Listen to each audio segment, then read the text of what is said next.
They say the most dangerous habits are not the ones we see, they are the ones we repeat without noticing, the ones that sound innocent, the ones that live in silence. The truth is, 7 quiet habits are slowly making us poor. Not only poor in money, but poor in spirit, opportunity, and confidence. Before I reveal them, I want to ask you to do something simple. Type in the comments a single phrase that feels true to you right now. Something like, I am ready to grow, or I release scarcity. Why? Because writing it begins the shift. It's a small declaration that tells the universe, I'm awake now. I'm participating. Don't just watch, speak your alignment into existence.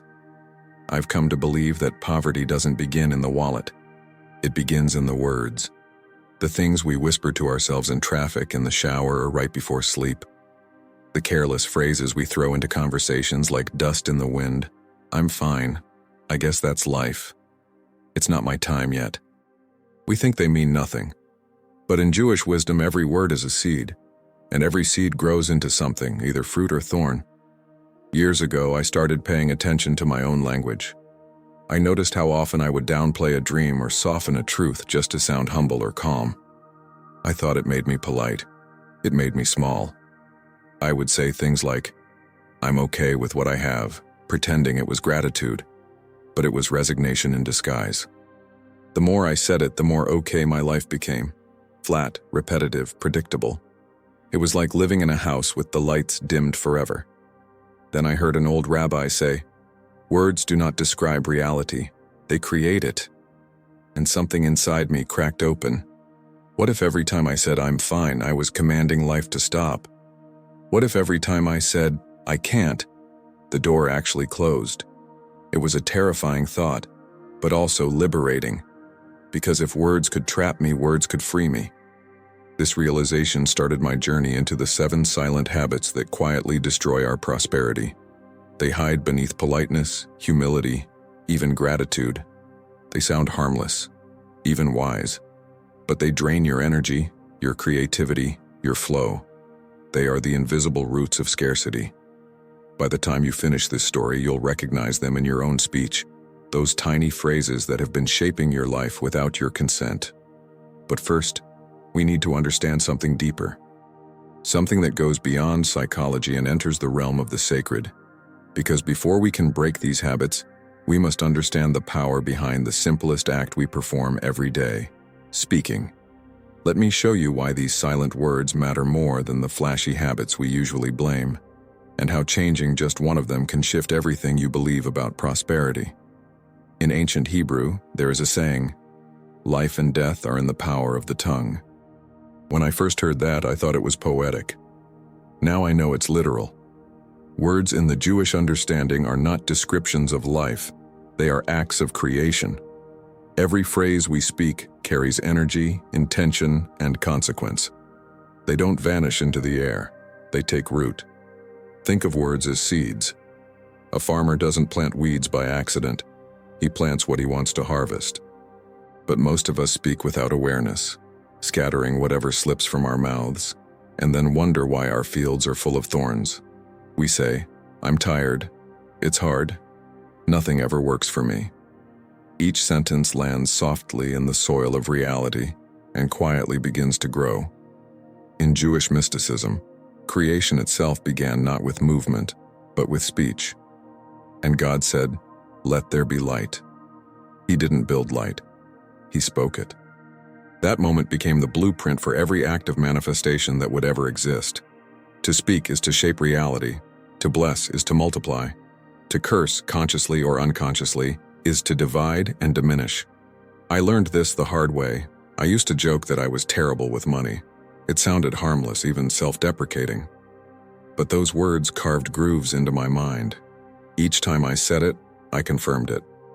I noticed opportunities passing by, resources slipping away, and I thought it was bad luck. It wasn't. It was language looping back into experience. In Jewish wisdom, this is why silence is considered sacred. Not because speaking is wrong, but because words hold such immense power that they must be handled like fire. Yet silence alone isn't the goal.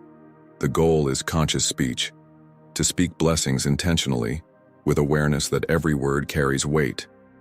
Now imagine this principle applied to prosperity. If every word is a seed, what have you been planting? How many times have you declared, "I'm fine," when you're actually yearning for more? How often have you used modesty as camouflage for fear? This is not about greed, it's about alignment. The universe responds to honesty wrapped in reverence. When we say, "I'm growing," we invite divine cooperation. When we say, "I'm complete," we close the door. The ancient sages knew this balance. Gratitude keeps the heart open. Complacency shuts it. The difference lies in intention. One welcomes the flow, the other resists it. So as you listen to these words, I invite you to imagine your sentences as living things, fluttering out of your mouth like sparks that either warm or burn, illuminate or blind. And ask yourself, what have I been creating without realizing it? Because in the next moment we'll expose the first silent habit, the one most people think is harmless, even humble. But it quietly tells the universe to stop giving. The first silent habit is the simplest and the deadliest. It's saying, "I'm fine." Those two words seem polite, peaceful, even strong. But spiritually, they are poison wrapped in courtesy. Every time we say, "I'm fine," we declare to the universe that we already have enough, that nothing more is needed, that growth can pause. It sounds balanced, but it's a quiet rejection of expansion. We tell life, "Don't worry, I'm good here," and life, respectful as it is, obeys. I used to say it all the time. When friends asked how I was, when clients asked about my goals, even when my soul was whispering for change, I'd smile and say, "I'm fine." Inside, I was restless. I wanted more meaning, more abundance, more freedom. But I thought voicing that desire made me ungrateful. I confused contentment with surrender. Then one day, everything stopped moving. Projects stalled, opportunities dried up, and I felt this strange stillness, as if the world had turned its face away. It was then I realized I had closed the door myself. My words had built a wall around me. I wasn't fine. I was stuck. Jewish wisdom teaches that when you speak fullness before the vessel is ready, you block the flow of blessing. The Talmud warns, "Beware the speech of satisfaction, for the full cup cannot receive." In simple terms, if you keep saying you're complete, the universe won't pour another drop. Psychologically, it makes sense.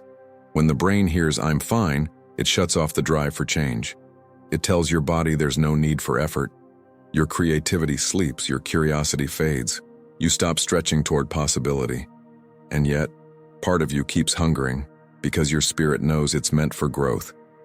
That tension becomes quiet frustration, the hidden fatigue so many of us carry.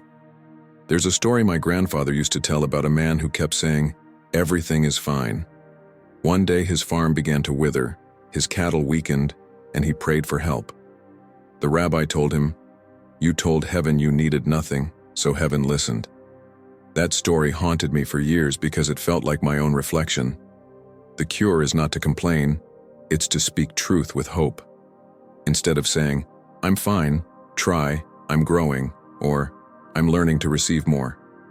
These phrases keep your energy open, humble, and expectant. They signal to life that you are ready for the next chapter. So ask yourself quietly, where in your life are you pretending to be fine? Which part of you has been silenced by politeness? Because the moment you stop saying, "I'm fine," the universe starts listening again. And that's when the flow returns. But there's a second silent habit, one far more deceptive. It doesn't sound like surrender, it sounds like victory. And that's what makes it so dangerous. The second silent habit hides behind confidence.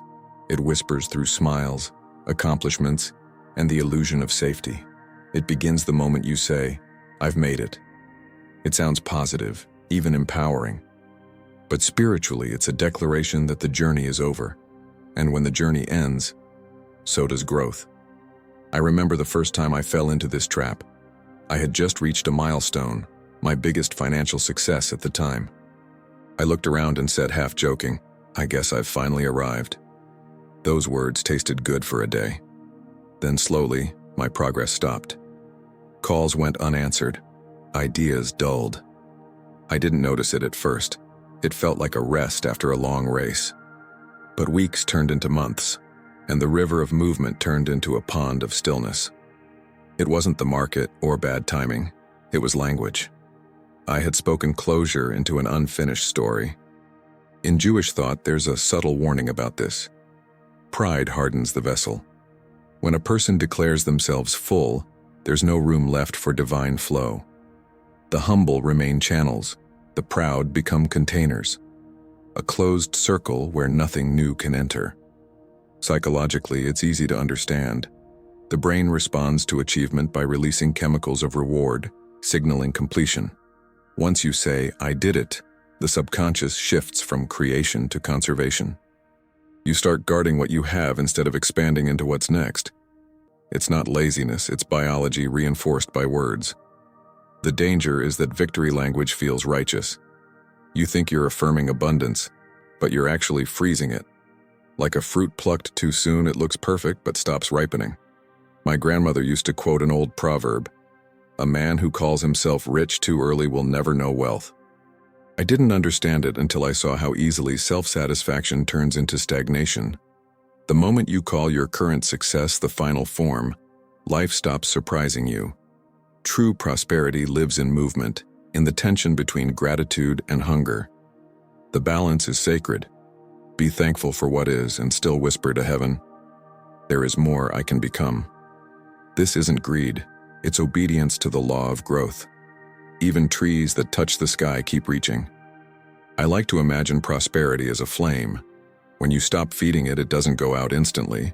It fades slowly, quietly, almost politely. That's what happens when we relax into premature victory. So here's the reflection. In what area of your life have you told yourself, "I've made it," and unknowingly stopped growing? Maybe it's your job, your art, your relationships.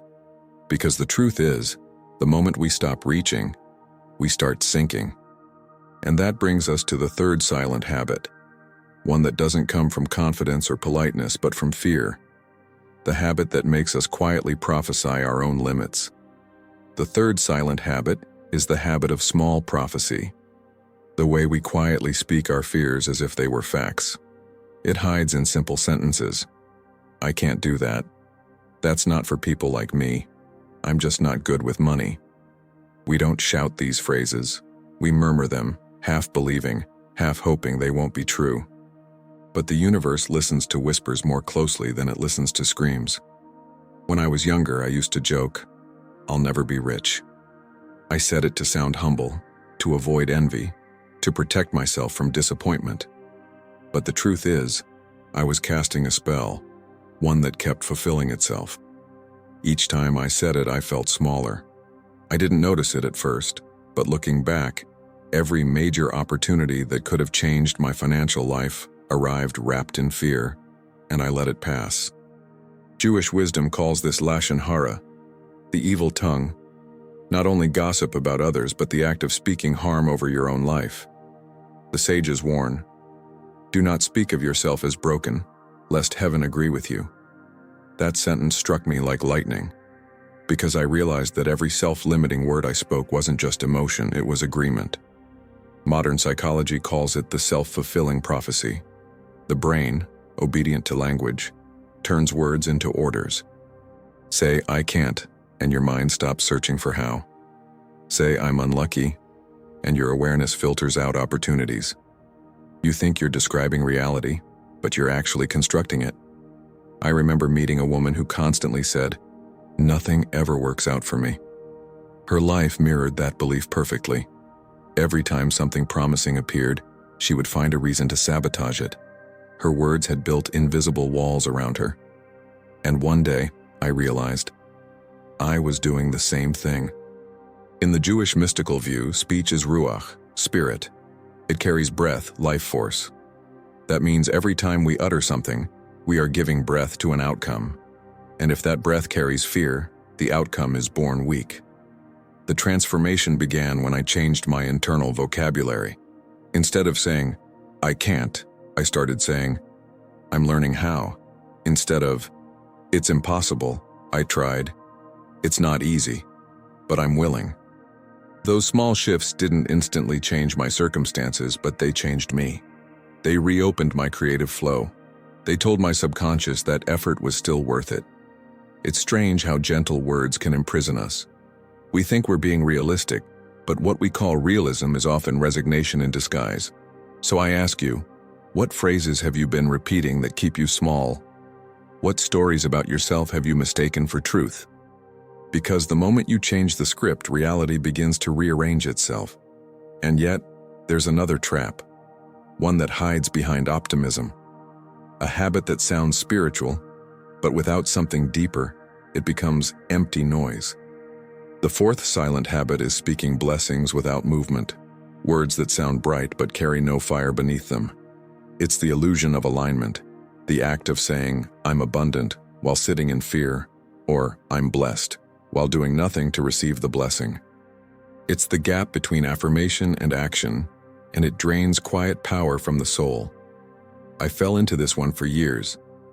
I would wake each morning and say affirmations, "I am successful, I am prospering, everything I touch grows." I said them with discipline, even devotion. But inside I was tired, doubtful, hesitant. I didn't act. I waited for the universe to move while I stood still. And so, nothing moved. It took time to see the irony. Words are sacred, yes, but in Jewish wisdom they are meant to be joined with mitzvah, with action. Faith without motion is like fire without wood. It burns bright for a moment, then dies. The Talmud teaches, blessings rest only where work has been prepared, meaning you don't speak abundance into an empty field. You plant, and then you pray. Psychologically, this habit creates a strange fatigue. We keep saying beautiful words that our body doesn't believe. The mind feels the dissonance and grows weary. We start to think affirmations don't work, but it's not the words, it's the missing movement. Prosperity requires coherence, language, thought, and deed, walking in rhythm. I remember a morning when I looked at my own reflection and said, "I am abundant." My voice sounded hollow. I felt like an actor reading lines from someone else's script. That day I realized, my life wouldn't change until my words left the mirror and entered the world. So I picked up the phone. I called people, made offers, reached out. It was awkward, imperfect, but within weeks, doors began to open. The energy of movement awakened the blessing my words had been calling for. In Hebrew, the word for word, davar, also means thing. Speech and manifestation are the same substance. But a word without embodiment remains only half-born, a ghost of potential. When you speak "I'm prosperous" but spend your days avoiding effort, the blessing hovers above you with nowhere to land. So here's the question I had to face, and maybe you do too. What blessing have I been speaking but not living? If your language says growth, your calendar must agree. If your mouth speaks gratitude, your actions must show stewardship. It's not about perfection, it's about participation. The moment you unite word and motion, heaven and earth meet. Your voice becomes a bridge instead of an echo. But there's another silence, subtler still. The absence of something essential. A habit not of empty words, but of forgotten ones. The kind that makes abundance fade quietly. Not from greed, but from neglect. The fifth silent habit is neglecting the language of gratitude. Not the kind we post online or say out of politeness, but the deep, breathing gratitude that opens the gates of blessing. This one doesn't come from arrogance, it comes from forgetfulness. We stop noticing what we have, and in doing so, we stop multiplying it. I learned this lesson one night while cleaning my kitchen. I was grumbling under my breath about how small my apartment was, how tight my budget felt, how much I wanted more. Then my eyes landed on a single light bulb glowing above the sink. For a moment, everything went still. I thought of my grandmother lighting Sabbath candles, whispering blessings over even the smallest flame. I realized how rarely I said thank you, not as a habit, but as a presence. Jewish wisdom teaches that gratitude is not a reaction to abundance. It is the cause of it. The morning prayer. Mode Ani says, I thank you, living and eternal King, for returning my soul within me. Before asking for anything, we thank for everything. That order is sacred. Gratitude doesn't follow prosperity. Prosperity follows gratitude. But somewhere along the way, many of us learn to say thanks mechanically. We say it to be polite, to move on quickly, to check a spiritual box. Empty gratitude has no echo. It leaves no vibration in the world. Real gratitude hums through the body. You feel it expand your chest, slow your breath, and soften your eyes. It changes the tone of your voice and the quality of your day. When I began practicing gratitude consciously, I made a small ritual. Each morning I said out loud 3 sentences. One for something I already had, one for something on its way, and one for something I couldn't yet see. Thank you for the work that nourishes me. Thank you for the opportunities being prepared. Thank you for the unseen protection that guides me. Within weeks, my life felt different, not fuller in money, but in meaning. And then, slowly, the outer abundance began to match the inner. Science agrees. Studies show that genuine gratitude rewires the brain toward optimism and resourcefulness. You see solutions faster, recover from stress quicker, and attract help more easily. It's not magic. It's magnetism. Gratitude tunes you to the frequency of receiving. So ask yourself, when was the last time you felt thankful so deeply that it almost hurt? When did you last pause long enough to let your thank you touch the edges of your soul? Because when we forget to give thanks, we stop the flow. We block the return of blessings that depend on acknowledgement to multiply. But there's an even quieter voice, one that doesn't forget gratitude but whispers a constant fear beneath it. It's the habit of scarcity, the invisible script that tells you there's never enough. The 6th silent habit is the voice of scarcity, the invisible whisper that says, there isn't enough. It's not shouted, it's subtle, rational, almost protective. It hides inside thoughts like, I should save this just in case, or people like me never get ahead. It sounds like caution, but beneath it lives fear. And fear is a terrible architect for prosperity. I used to hear this voice constantly. Whenever I earned extra money, my first thought wasn't joy, it was anxiety. What if something happens? What if it disappears? I hoarded more than I invested, waited more than I acted, and in the name of being wise, I stayed small. What I didn't realize was that scarcity doesn't live in your wallet. It lives in your words. In Hebrew, the phrase ein maspik means there's not enough. Mystically, it's the vibration of contraction. The opposite word, dayenu, it would have been enough, is expansion, gratitude, and faith. When the Israelites sang Dayenu in the desert, they declared trust in abundance even while surrounded by emptiness. That trust opened the flow. But when we repeat not enough, we build walls instead of gates. Psychologically, scarcity mindset narrows our vision. Studies show that when people feel deprived, their cognitive capacity drops. They literally stop seeing opportunities. Spiritually, it's even deeper. Every time you say, I can't afford that, or there's no time, you tell the divine that you don't trust its provision. I remember sitting in a cafe staring at a new project proposal. It required an investment I wasn't sure I could handle. My first instinct was to say no, but then I caught myself. I could hear the echo of not enough circling my mind like a mantra. I paused and whispered, there is enough. I will find a way. My body relaxed instantly. Within a week, a new client arrived, unexpectedly covering the cost. That was the first time I felt, not thought, how language changes energy. Scarcity words shrink reality. Abundance words stretch it. Saying there is enough doesn't mean reckless spending. It means trusting that resources grow where faith flows. It's an inner posture of expansion. To break this habit, begin with awareness. Notice how often you use scarcity language, not just about money, but about time, love, and possibility. Replace I can't afford this with how can I make this possible? Replace there's no time with I'll create time for what matters. These aren't tricks, they're transformations. In Jewish thought, Emuna, faith, is not blind belief, it's disciplined trust. When you speak abundance with conviction, you practice emuna. You water the roots of prosperity before you see the bloom. And yet, the final silent habit is even subtler than this. It's not fear, nor pride, nor forgetfulness. It's absence, the silence that comes when we stop speaking our own becoming. The seventh silent habit is the silence itself, the decision not to speak at all. It sounds harmless, even humble, but it's the most dangerous of them all. Because when you stop speaking your growth, you stop summoning it. The universe doesn't move on what you wish. It moves on what you declare. I remember a time when I stopped talking about my dreams. I told myself it was wisdom. That silence would protect my plans from envy or failure.